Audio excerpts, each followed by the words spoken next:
अरूले त्यसलाई इस्यु पनि बनाउनु मैले चाहिँ त्यसै बुझेँ। अनि त्यसपछि अर्को एउटा त्यो अस्ति एउटाले भन्दै थियो अब बत्तिसमा दिएको भिडियो कल कहाँबाट निकालेछ, हेर क्रिस्चियनले बत्तिसमा दिएर पानीमा डुब्दै क्रिस्चियन हुन्छ त भन्दै थियो। अब हाम्रो विश्वास अनुसार त बत्तिसमा लिने हो पानीमै डुबेर, होइन? अनि अब त्यही इस्यु बनाउनु पनि आवश्यक छ। हाम्रो विश्वासको कुरा उसलाई चासोको कुरा होइन, उसको चाहिँ हामीले त चासो गरेको छैन, होइन?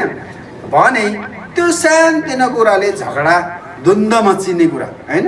अनि अब काम कुरा बिगार्छन्, अरू क्रिस्चियनले डलर खाएर बिग्रियो भन्छ, होइन? डलर खाने त यो अस्ति उ गर्दाखेरि त्यो निकाल्यो एउटा उसले, सबै मन्दिरमा आएर छ डलर त, पशुपतिको मन्दिरमा डलर आउँदो रहेछ, स्वयम्भूको कारण त्यो युनेस्कोले नै डलर दिँदो रहेछ कि त्यसको संरक्षण गर, घेरबार गर भन्यो।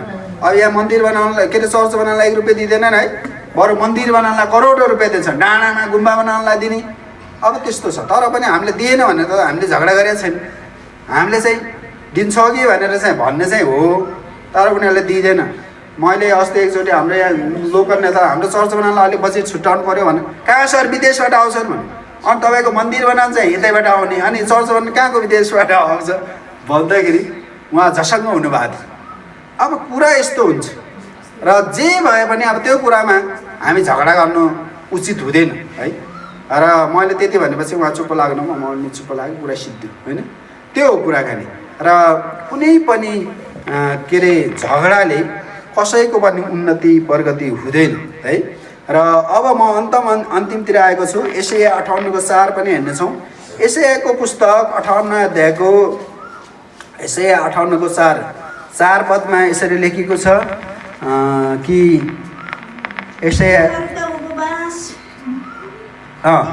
उपवासको दिन लडाईँ र झगडामा अन्त्य हुन्छ र एउटाले अर्कालाई दुष्ट मुखले हिर्काउँछौ।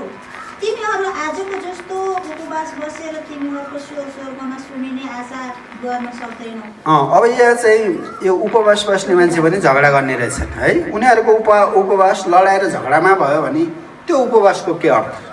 र तसर्थ हामी परमेश्वरका जनहरू प्रार्थना गर्ने, सङ्गतिमा आउने, बाइबल गर्ने, अब चर्चमा आउँदा एकदमै स्वर्गदूत जस्तो, अनि घरमा पुग्दा रागेभूत भएर निस्क्यो भने के हुन्छ?